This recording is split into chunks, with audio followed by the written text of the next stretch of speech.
both loved dance and gymnastics long before we were Olympians. We both loved to perform. Tom did. We both survived painful relationships with our fathers and with lovers. Even though we both realized when we were young we were attracted to men, we liked women and did not feel threatened by them. In fact, we both made love to women, both struggled with our sexual orientation and felt that we had to hide our homosexuality while competing in the Olympics. And they did. At that time, the United States Olympic Committee would not, if they knew they were gay, would not let them compete for the United States. When it was time for Tom to be selected for our Hall of Fame, I happened to be on the Hall of Fame committee that time. I see Dottie Zanotti here, she served on that too, Hall of Fame selection committee. And that year Tom's name came up. And a person, thank God, this doesn't happen here anymore, but a person on the committee, when Tom's name came up to be elected, and here he was, an Olympian, everything, slammed his fist down on the table and he said, well, in this position, no one who's a homosexual will get into our athletic Hall of Fame. And everything in the room went, I think I was the only one who voted for him. I mean, everybody was kind of intimidated, but it wasn't until Tom was dead that we recognized him. So we had to wait 20 or some more years. I mean, just so sad. Okay, Mario, going. So here's Tom and his wife Sarah on his left with her child.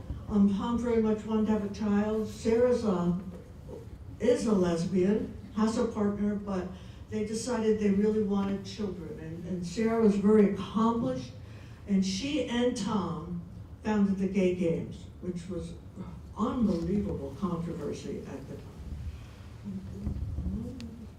Here's Tom with his daughter, and I understand, rumor has it, they might be here next year, the daughter and Sarah, his wife Sarah, and I hope so. And Sarah has been, an outrageous feminist for many years. I really like her. So I think Tom, also this simple quote, represented that too. Courage doesn't always have to roar. Sometimes courage is the quiet voice at the end of the day saying, I'll try again tomorrow, which is Tom kept doing throughout his whole life. Extraordinary human being, artist, painter, photographer, dancer, and he was an athlete, a college football player. The most exciting sport accomplishment I've ever seen was Tom Liddell in a football game against UConn. And he made this unbelievable dying leap into the end zone. Tom, do you remember it? To catch that pass, it was like unreal. I mean, he was flying. He had jets, Achilles, with the little wings. He must have been bored with them. He let him out for this game. He caught the pass and we beat UConn. I think that's probably the last time we did too. But amazingly, he was so fabulous as a decathlete, and he tried out when he was 30. Most decathletes are a lot younger than that, so that's also a comment to him. But one quick story. Social justice. Here's Tom. He was the athlete representative to the United States Olympic Committee. He brought forth problems that athletes might have and such. So, at this meeting, this happened to be the same Olympics where Tommy John Smith and Juan Carlos put on black gloves, winners, first and second place in sprinting, put on black gloves when they were standing on the winner's platform. Some of you may remember that. If not, there's such wonderful photos of it and them doing this. Extremely brave. And the Olympic Committee, who had that same person who didn't want Tom in our Hall of Fame on it, wanted to have wanted these guys to have their medals taken away. And Tom argued, he said he never talked so much in his life. It was 2 hours that he talked about why they should keep these two wonderful athletes on the team. And he ended with something like, here they can't go to the same restroom as other people in the United States. They still have to ride in the back of the bus. It's the 60s, end of the 60s, 68. And he said, we're proud of them when they're athletes, but then they're nothing when they're at home. And Tom took that cause, and eventually, he said, I think I just buried him in my word. Eventually, they voted to have the man keep their award. So, I mean, he put himself in jeopardy by doing that. He was so homophobic, you know, at the committee. So, really, I'm not kidding, Marty, I'm so near the end of the kind of reminds me of that. So I hope for all of us today, this is a day, how do you read this?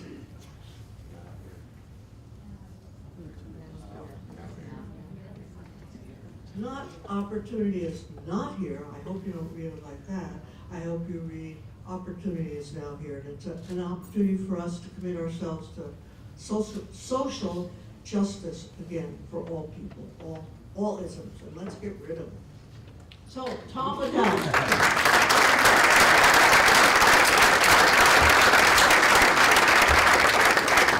So for those of you who have never met Mimi Murray before, that's a great introduction. And I knew exactly what I was getting myself into because I had sat with Mimi at lunch and I said, look, I've got 8 questions. We've got about 3-4 minutes of each. And she's sort of nodding. I said, first one I might go a tiny bit more. And you just have to understand that this is the irrepressible Mimi Murray, and her stories are so darn good that you can't interrupt. You don't want to interrupt. You just want to hear more.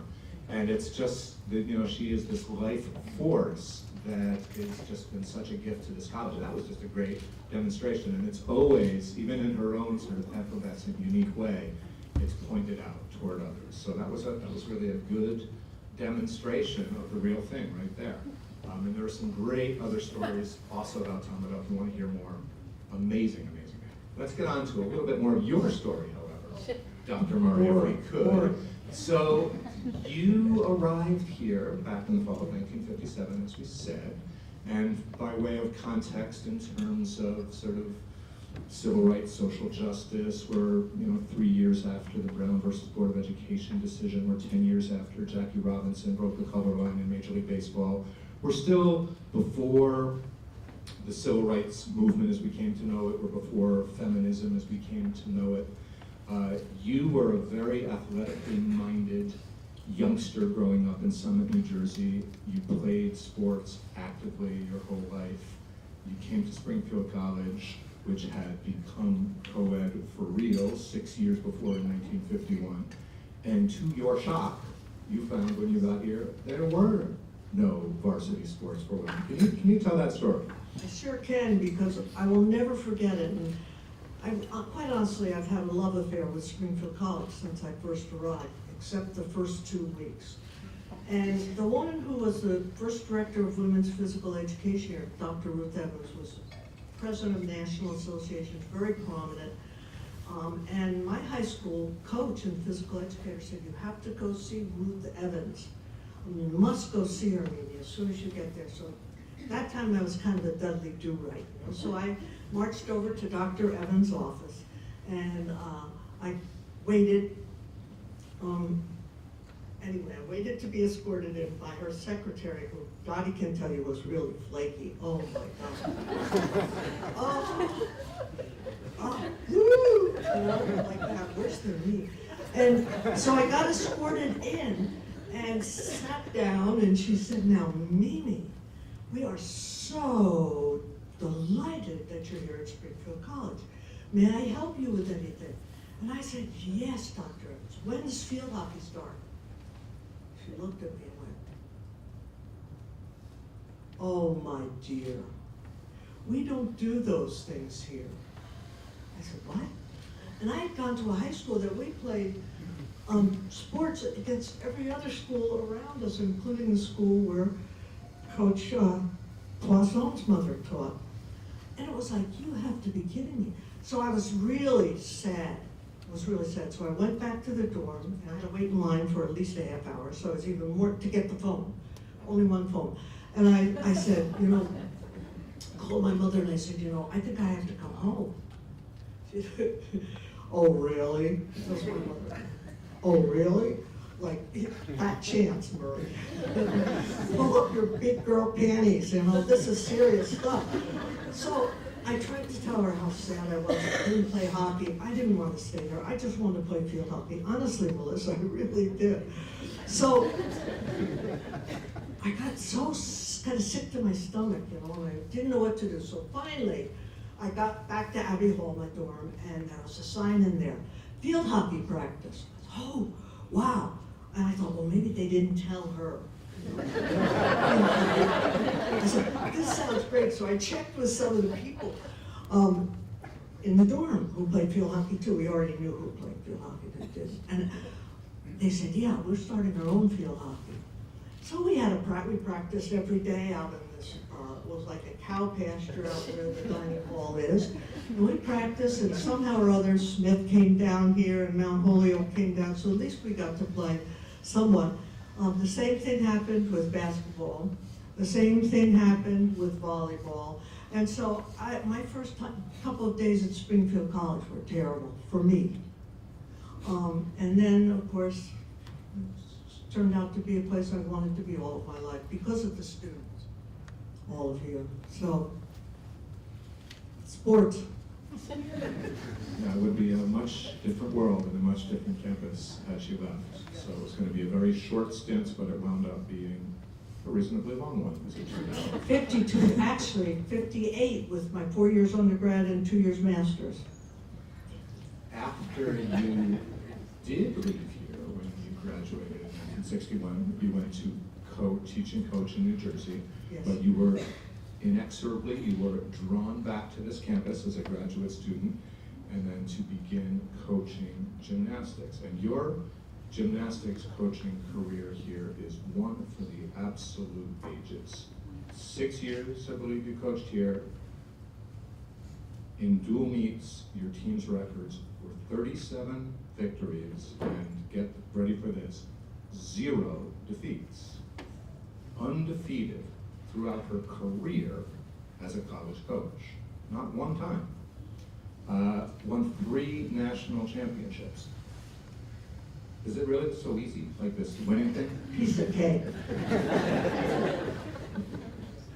Can you talk to us a little bit about those gymnastics teams? And I can. there were some great pictures early on, but what was that experience like for It was you? a wonderful experience because we were, all of it, the team, we were fresh women.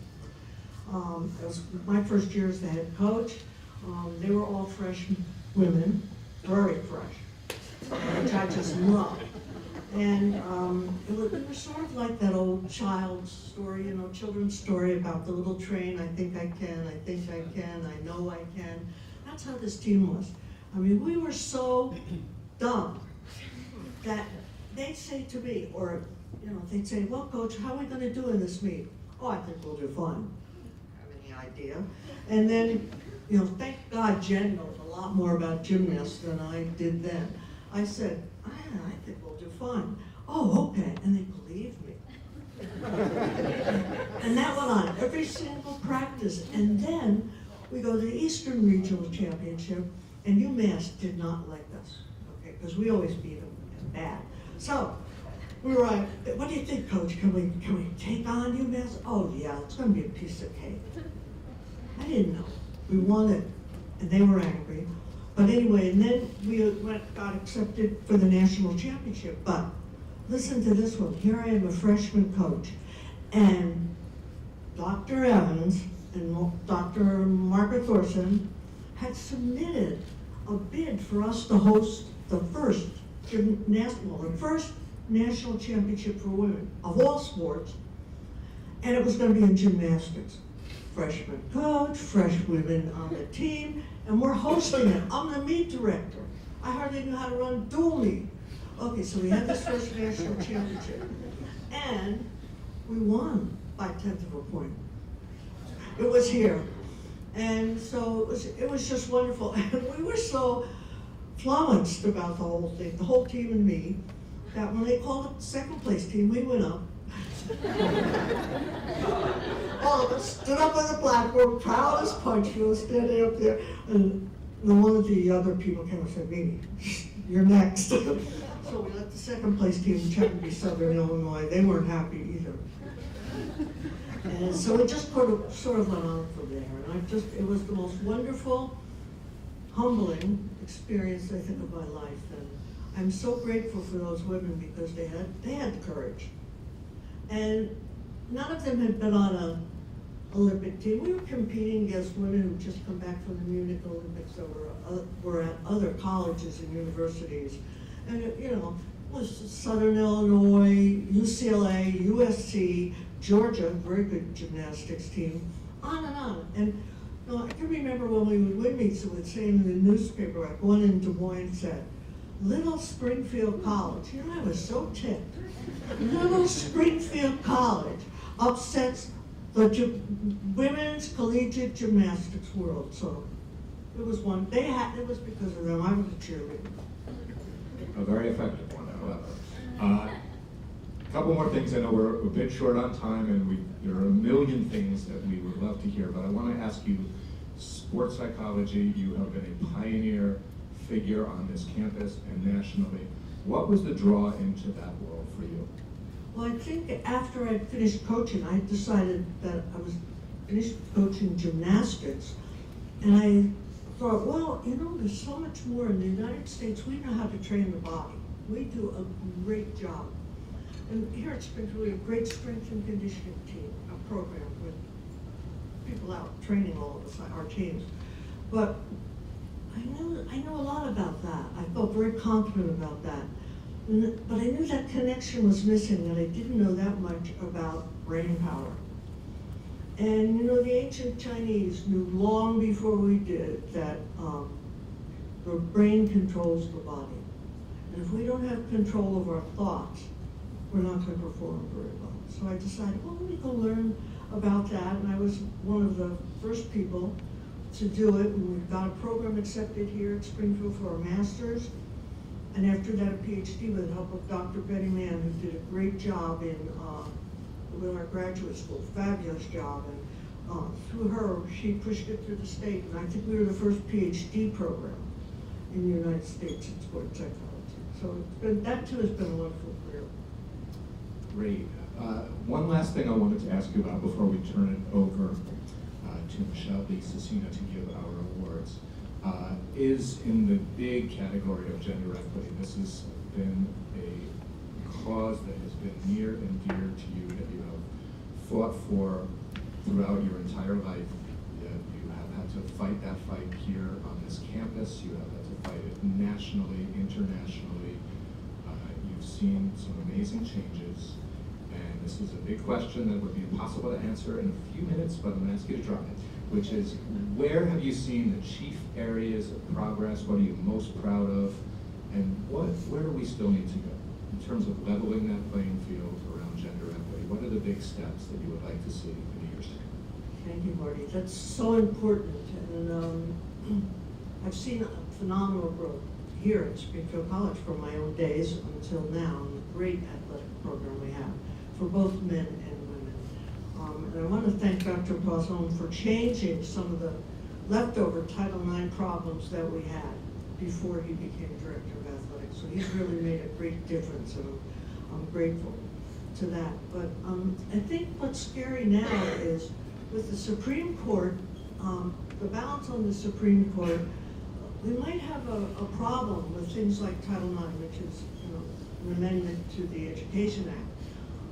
And they're talking about, or I've heard whispers that there might be a chance that sport will be eliminated. And it also has a lot to do with all we're hearing now with the NCAA and professional athletes and that kind of thing. So it's kind of connected in terms of money. So it's really important. I'm tired of carrying the torch, you guys, so it's you out here that are gonna have to go to Washington like I did for 2 years every weekend. Go into our wonderful Congress and pound those halls. I can tell you right now, it was different back then, and it was a very respectful place. And quick, do I have time for one quick? Absolutely. Okay. What can you say right now? Okay. So this is my favorite Title IX story. So this was after we'd won some championships, and I got a call from the senator's aide who asked, "We understand you're a successful coach of women's gymnastics. Would you come down and testify to the importance of having opportunities for girls and women in sport?" And I'm thinking, oh, we just won our third national championship. Sure, I'll come and talk to Congress. Okay, so let me set the scene for you. Here are the senators. 2 women at that time, 2 women in the Senate. I'm looking around, maybe somebody will have some empathy. So the man who spoke before me against Title IX was Darrell Royal. Some of you remember he was a great football player, he was director of athletics at the University of Texas. And he got up and he said, at the end of his talk, he said, okay. And he looked at all these men, smiling football coach, and he said, I want to tell you, if you pass this law, it'll be the end of football in the United States. And all these men, they asked audibly, a sigh in the room. Obviously, we see how it's ended football, and I'm glad it has, and I love football. So, but that was out of true naivete that I put myself in that lion's den, I can tell you right now. All right. Well, I cannot thank you enough for a mesmerizing, thoroughly educational, and entertaining session. I wish I could go on and on and on.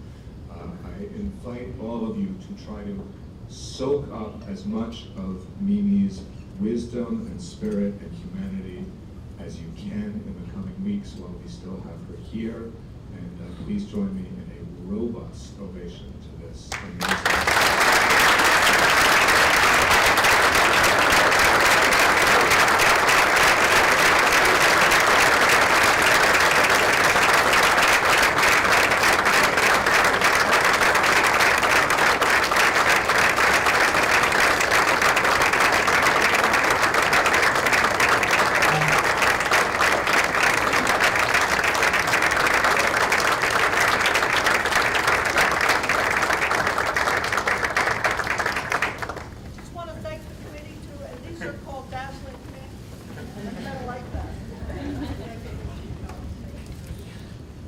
Okay, that was just amazing. And we conclude our program in a fashion that I think is appropriate for this day. The award that we launched 4 years ago with this committee is named for Tom Waddell. It's an award called the Leveling the Playing Field Award. That is obviously an athletic cliche, right, is the playing field level, but it's more than that. It speaks to this great fusion that we have of our two traditions here about sports and social justice, and this push that is on all of us, always to try to make the world more fair. Right? We know as adults that the world is unfair in lots and lots and lots of ways, but I think it is our job as adults to try to make it more fair. I think that's what Tom Waddell did in amazing ways. It's what Mimi Murray has done in amazing ways. And we have student athletes who are also doing that in amazing ways, and we'd like to honor them. And so to do that today, I would like to introduce Michelle Lee Cecina, the Assistant Athletic Director for Student Athletic Enhancement. Student Athlete Enhancement. Thank you.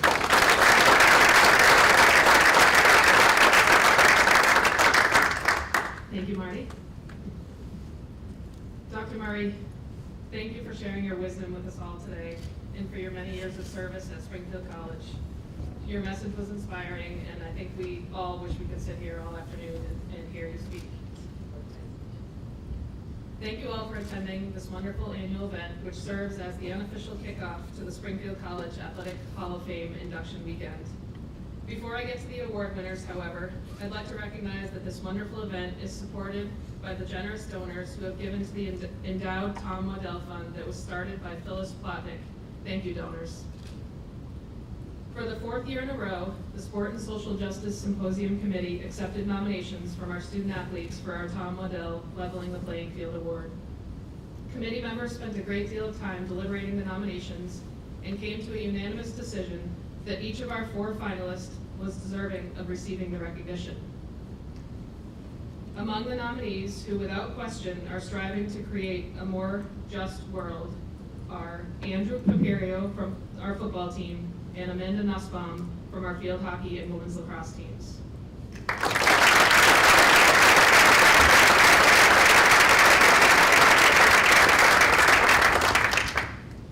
This year, our committee chose 2 recipients for the Tom Waddell Leveling the Playing Field Award. These 2 student athletes are both seniors who have made a lasting impact on the community both on and off campus. Both are involved in many service-oriented organizations on campus, truly living the humanics philosophy. They each wrote an essay and mentioned the importance of doing good for others. Our two recipients have both been heavily involved in Team Impact, a nonprofit organization that connects children with life-threatening and chronic illnesses with college athletics teams. These children become one of the team members, creating bonds and friendships that last a lifetime. Team Impact provides support to these children and families throughout their journey. Our first recipient is a member of the field hockey team. In her essay, she stated, "Throughout my life, I have strived to do what is just and right, not with the mindset of trying to benefit myself, but instead, those around me." Her field hockey coach, Melissa Sharp, says, "She has been a tremendous leader for our team, on and off the field. She has embraced her role as a Team Impact Fellow, which has helped to strengthen our wonderful relationship with Abigail.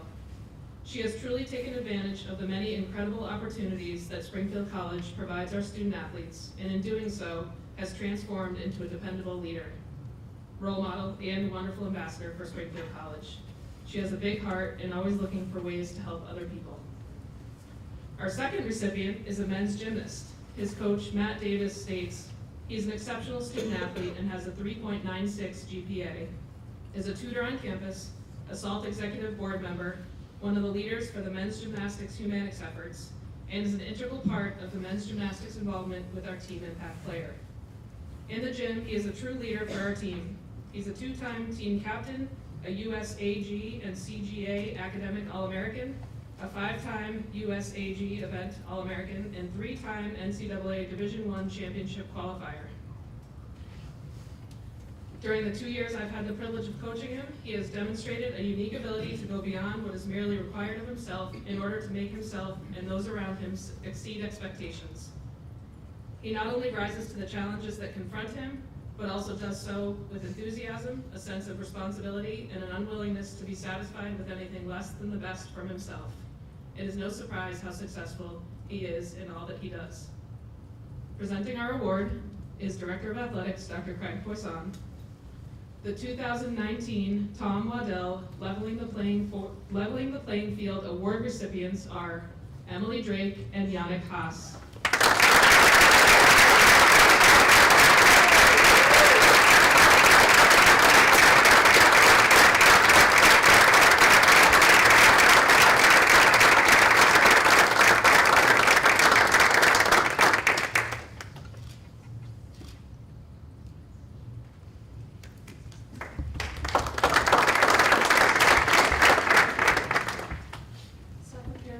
Speech.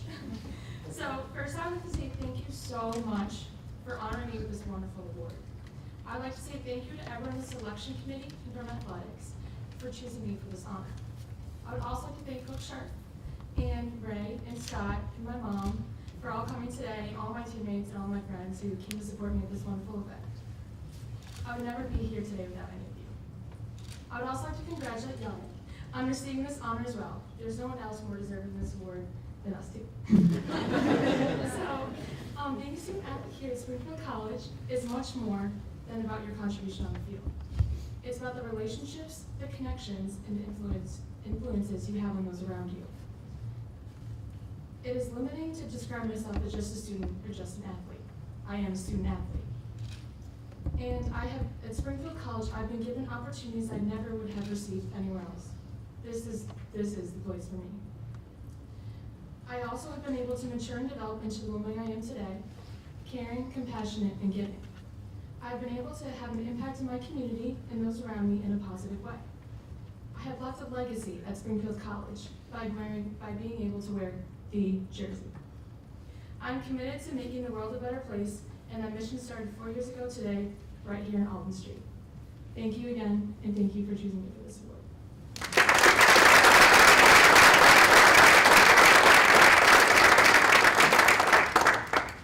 I'm incredibly honored to be receiving this award and to be sharing it with Emily. Meeting some of the previous award members, Dr. Murray today, was truly inspiring, and I hope to continue following in her footsteps to level the playing field even further. I would also like to say thank you to Springfield College and all of its faculty and staff for continuing to teach and emphasize the humanics philosophy of leadership and service to others, and for giving us the resources to put it into action. Groups like Humanics in Action, the Student Athlete Leadership Team, Team Impact, and many more around campus allow us to make a difference within our community. Alone, we're all capable of great things, but together we can leave an everlasting mark on the world. Last semester, I had the opportunity to help organize the Fill the Bus food drive, where 1,700 pounds of food was donated to the Food Bank of Western Mass. It started as a SALT initiative, but quickly grew to involve the entire campus. I remember driving around on the day of the food drive, picking up boxes from all different departments over campus and seeing countless sports teams come to drop boxes off. It truly does take a village, and I would not have been able to accomplish this without all of your help. This is only a part of what makes Springfield so special, as the whole institution is willing to jump in to help each other serve the community. Thank you, and I hope we can continue making our service to others a lasting legacy of Springfield College.